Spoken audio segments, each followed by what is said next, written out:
MP board के सभी विद्यार्थियों, जैसा कि आप सभी जानते हैं, मैं लगातार आपको त्रैमासिक परीक्षा की तैयारी करवा रहा हूं और इसी श्रृंखला में यहाँ पर प्रश्न बैंक से जो कि 100% इसी में से आपका पेपर बनकर आने वाला है, उसका लेक्चर 2 की बारी है। ये अपने लेक्चर 1 अपन ने अच्छे से कंप्लीट कर लिया था और ठीक है, लेक्चर 1 अपन ने कंप्लीट कर लिया। अब है आपके लेक्चर 2 की बारी, जिसमें आपका दिया गया है रिक्त स्थान। ठीक है, तो यहाँ से हम बात करेंगे। तो ठीक है, ये बच्चों यहाँ पर आपका ये तो हो गया था रिक्त स्थान भी अपना। यहाँ से देखते हैं ये, ठीक है, यहाँ से अब अपनी शुरुआत होगी यहाँ से, क्योंकि अपन ने लेक्चर 1 में यहाँ तक शहनाई तक पढ़ लिया था। अब देखिए, गोपियों के द्वारा चुराए गए अपने मन को वापस मांग रही थी क्या गोपियाँ? तो सत्य बात है। अच्छे लोग परहित के लिए दौड़े आते हैं, बिल्कुल सही बात है। ठीक है, उद्धव का जो संदेश है वो गोपियों को गुड़ की तरह मीठा लगा नहीं, कड़वी ककड़ी के जैसा लगा था। अगला है, योग का संदेश सुनकर गोपिया के विरह की अग्नि बढ़ गई, बिल्कुल सही बात है। राजा का धर्म क्या होता है कि प्रजा को नहीं सताए, तो बिल्कुल नहीं सता रहा है, सत्य बात है। इसमें कुछ क्षत्रिय राजाओं को हराकर परशुराम राम लक्ष्मण को हराने के सपने देख रहे थे, बिल्कुल सत्य बात है। अब ये परशुराम ने नहीं कही है ये व्यंग, ये लक्ष्मण सोच रहे हैं किताब के अनुसार जो आपकी पुस्तक में दिया है। ठीक है, वीर व्यक्ति अपनी प्रशंसा स्वयं करते हैं, ठीक है, स्वयं नहीं करते, वो तो दूसरे ही उसकी प्रशंसा करते हैं। शिव धनुष को खंडित देखकर परशुराम क्रोधित हो उठे, बिल्कुल सही बात है। परशुराम के फरसे को देखकर लक्ष्मण भयभीत हो गए, असत्य बात है।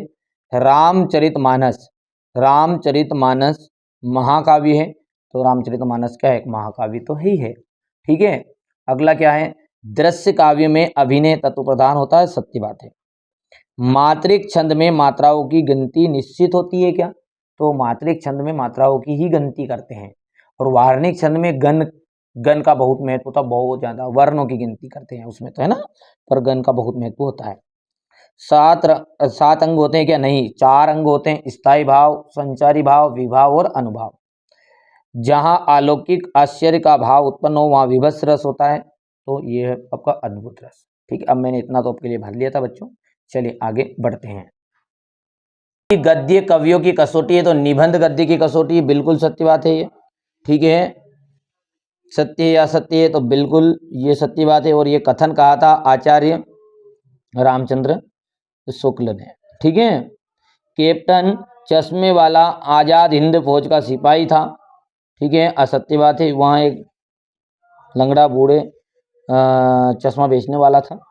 नेताजी की जो मूर्ति थी संगमरमर की थी, बिल्कुल ठीक है, ये सत्य है। नेताजी की जो मूर्ति है वो कितने फीट की थी? तो नेताजी की जो मूर्ति है वो 2 फुट की थी क्या? ठीक है, और मूर्ति नगर पालिका ने बनवाई थी, ये भी सत्य बात है, ये पहले भी हो चुका है। बाल गोविंद भगत कबीर को साहब मानते थे, ठीक है, ये बात आपके सत्य है। बाल गोविंद भगत के 2 बेटे थे? नहीं, एक ही बेटा था और वो भी सुस्त और बोधा था, ठीक है, किताब के अनुसार। ठीक है, तो ये आपका असत्य हो गया। अच्छा, लोक प्लस उक्ति मिलकर लोकोक्ति शब्द बना है, ठीक है, तो बिल्कुल सही बात है। ये अग्नि परीक्षा देना का अर्थ है कठिन परिस्थिति में पढ़ना, ये भी सही बात है। मुहावरे और लोकोक्ति, मुहावरे और लोकोक्तियों लक्षणा शब्द शक्ति के जरिए जरिए अर्थ ग्रहण किया जाता है, ये बात भी आपकी सत्य है। मुहावरे और लोकोक्ति वास्तव में एक ही है क्या? नहीं, ठीक है, मुहावरा और लोकोक्ति क्या अलग अलग है। आग बबूला होने मुहावरे का अर्थ है बबूल में आग लगना, गुस्से में अत्यंत क्रोधित होना, इसका अर्थ क्या होता है?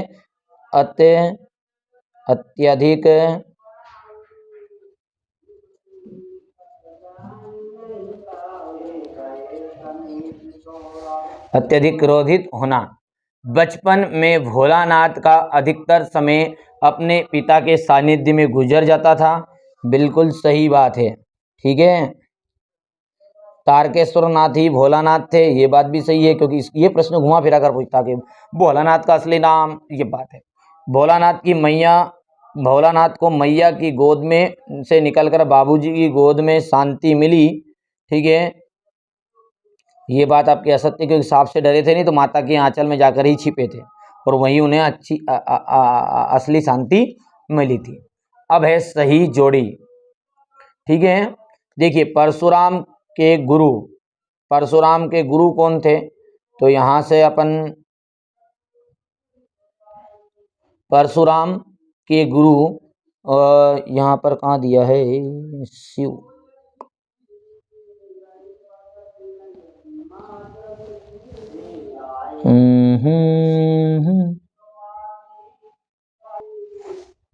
देखो इसका यहाँ पर है भगवान शिव, ये यहाँ दिया जब तक हूँ, ठीक है, हो गया। अब अगला क्या है आपका, सुरसागर काव्यखंड है। तो सुरसागर जो काव्यखंड है, सुरसागर के रचिता मतलब सूरदास, ये सूरदास हो गए। उतान कृतिका भाग 2, ठीक है, तो इसका मतलब क्या है, द्वंद्व समास।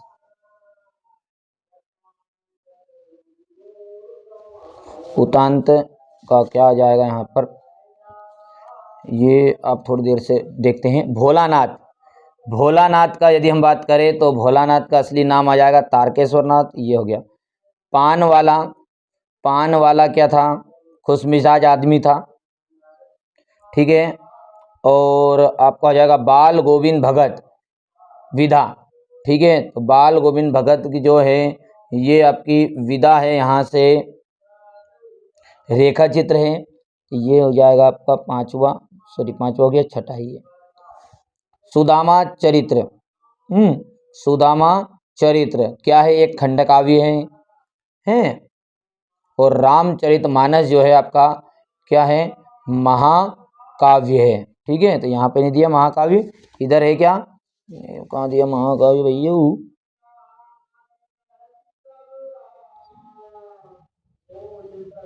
इसमें बेटा खंड काव्य गिलित दिया है, मतलब यहाँ पे, ठीक है, महाकाव्य दो जगह खंड काव्य दे दिया, देखो यहाँ पे भी और यहाँ पे भी, तो ये आपका यहाँ पर अपन लिख देंगे महाकाव्य,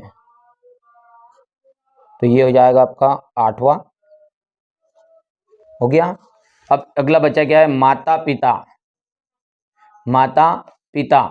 तो माता पिता में आपका यहाँ से देख सकते हैं द्वंद्व समास है 9वां माता पिता में। और अगला क्या है, 1 और 1 11 होना, तो 1 और 11 होना क्या है, ये एक आपका एकता में शक्ति, इस मुहावरे का अर्थ है ये।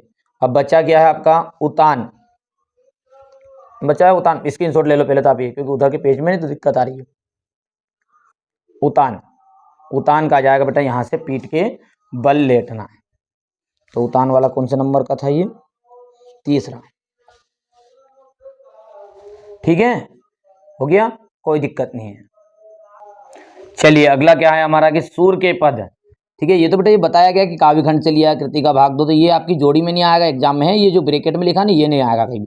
सूर के पद के रचनाकार कौन है, सूरदास जी है, ठीक है। माता का जो आंचल है, ठीक है, माता का आंचल के लेखक कौन है, तो ये है शिव पूजन सहाय, ये याद रखना, दोनों तो बहुत ही ज्यादा मोस्ट इंपोर्टेंट है ये।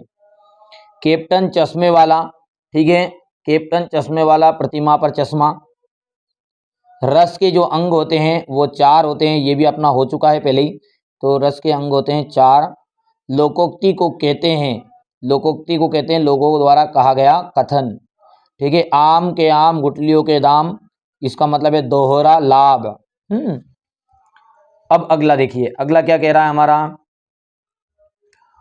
पद्य साहित्य, मतलब एक वाक्य में उत्तर आ गया। पद्य साहित्य के इतिहास को कितने भागों में बांटा गया है, तो 4 भागों में बांटा गया है। कितने भागों में, 4 भागों में, याद रहना चाहिए 4 भाग कौन कौन से, आदिकाल, भक्तिकाल, रीतिकाल और आधुनिक काल। सूर के पदों में तेल की गगरी कहकर किसे बुलाया है, तो तेल की गगरी क्या है कि उद्धव को कहा है, उद्धव के, कि तुम तो तेल की गगरी के मिलो निकले रे उद्धव, ठीक है।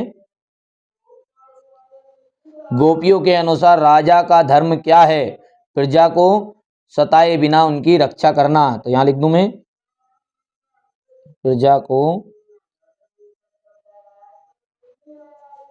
सताए बिना उनकी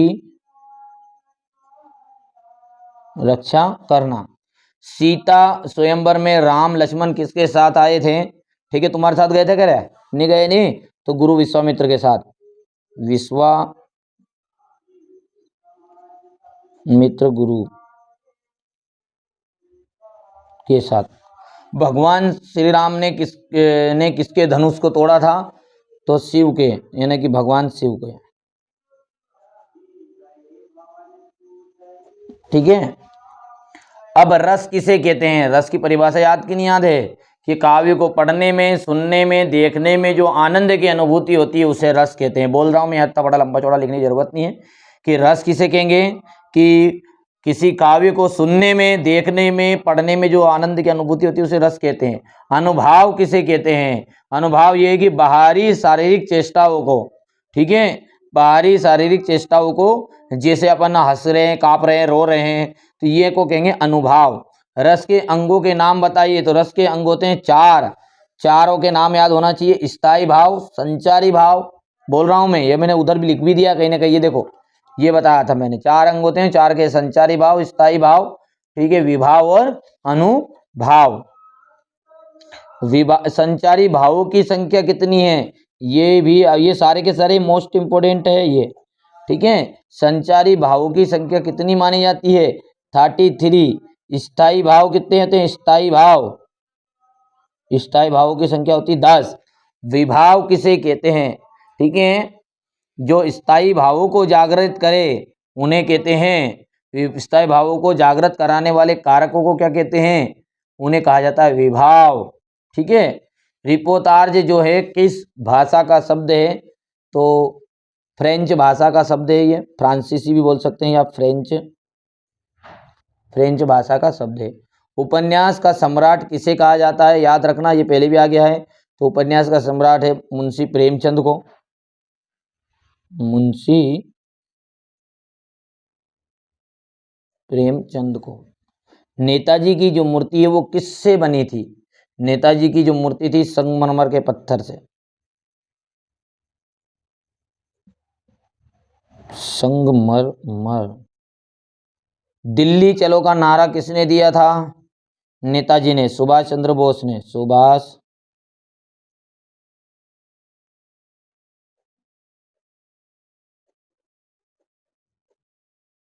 बोस ने। मूर्ति की ऊंचाई कितने फीट की थी? मूर्ति की ऊंचाई थी लगभग 2 फीट की। नगर पालिका ने नेताजी की मूर्ति किससे बनवाई? तो मास्टर मोतीलाल ने बनाई थी भैया। मास्टर, मास्टर, मास्टर मोतीलाल ने। स्वयं प्रकाश जी ने के कितने कहानी संग्रह प्रकाशित हो चुके हैं? तो 13। कलम का जादूगर किसे कहा जाता है? राम बख्शी बेनीपुरी को, बिल्कुल, राम वृक्ष बेनीपुरी। बेटा ये मैं ना, त्रैमासिक में तो क्या है, सर के हिसाब से बनाएंगे तो वो मन चाहे तो ये प्रश्न दे दे, मन चाहे तो ये प्रश्न दे दे, लेकिन मैं एनुअल एग्जाम के लिए जो ज्यादा खास है वो उन पे टिक भी लगाने की कोशिश कर रहा हूँ। अब हो सकता है जो सर को पता रहेगा, अधिकतर टीचरों को वो एनुअल एग्जाम के अनुसार तैयारी कराते हैं बच्चों की, जैसे मैं कोशिश कर रहा हूँ इस तरीके से, तो वो यही क्वेश्चन देंगे। ठीक है। बाल गोविंद भगत की प्रतिभा प्रभातिया किस माह से शुरू से किस माह तक चलती थी? तो उनकी जो थी कार्तिक मास से शुरू होती थी तो फागुन मास तक। तो यहाँ पे लिख देता हूँ मैं, कार्तिक मास से फागुन मास तक।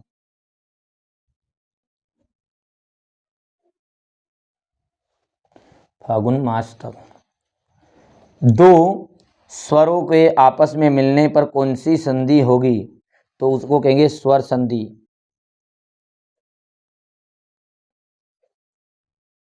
प्रतिदिन में कौन सा समास है? प्रतिदिन में है आपका अव्ययी भाव समास। अव्ययी भाव समास। समास के भेदों के नाम बताइए। तो समास के भेदों के नाम होते हैं 6 प्रकार के होते हैं, यहाँ इतनी जगह नहीं है। समास के भेद होते हैं अव्ययी भाव, तत्पुरुष, कर्मधारय, दिग्गु, द्वंद्व और बहुब्रीहि समास। संधि के सभी प्रकारों के नाम लिखने हैं। तो संधि के सभी प्रकारों के नाम क्या है आपके, ठीक है, कि स्वर संधि, व्यंजन संधि और विसर्ग संधि, लिखना है, नहीं तो पता चले कि बस ऐसे टिक कर दो मेरी तरह। ठीक है, स्वर संधि, विसर्ग संधि और व्यंजन संधि। पांचों उंगलियों में घी होने का मुहावरे का अर्थ क्या है, सब तरफ से लाभ होना। यहाँ पे लिख देता हूं मैं, सभी तरफ से लाभ होना। घाट घाट का पानी पीने के मुहावरे का अर्थ क्या है, तो होना है बहुत अनुभवी होना है। इसका अर्थ है बहुत ज़्यादा अनुभवी होना, यानी संसार का व्यापक अनुभव। तो बहुत अनुभवी होना हो गया। अब अगला है आपका, यहाँ से देख लेने हैं, ये क्वेश्चन और रह गए हैं आपके 28, 29 और 30। अगला है आपका कि हिंदी का स्मरण शिल्प में लिखा गया पहला उपन्यास कौन सा माना जाता है, तो देहाती दुनिया। देहाती दुनिया। और देहाती दुनिया के लेखक का नाम क्या है, तो उनके लेखक का नाम है आपका शिव पूजन सहाय। अमोला किसे कहते हैं, अमोला कहते हैं आपको कि, ठीक है, आम का उगता हुआ छोटा पौधा। ठीक है, आम का उगता हुआ छोटा पौधा, ठीक है, या आम का कल्ले को भी कह सकते हैं आप, आम का कल्ला। अरे छोटी सी गुटली करे हैं। चलिए, मकई के खेत में किसका झुंड चर रहा था, तो मकई के खेत में चिड़ियों का झुंड।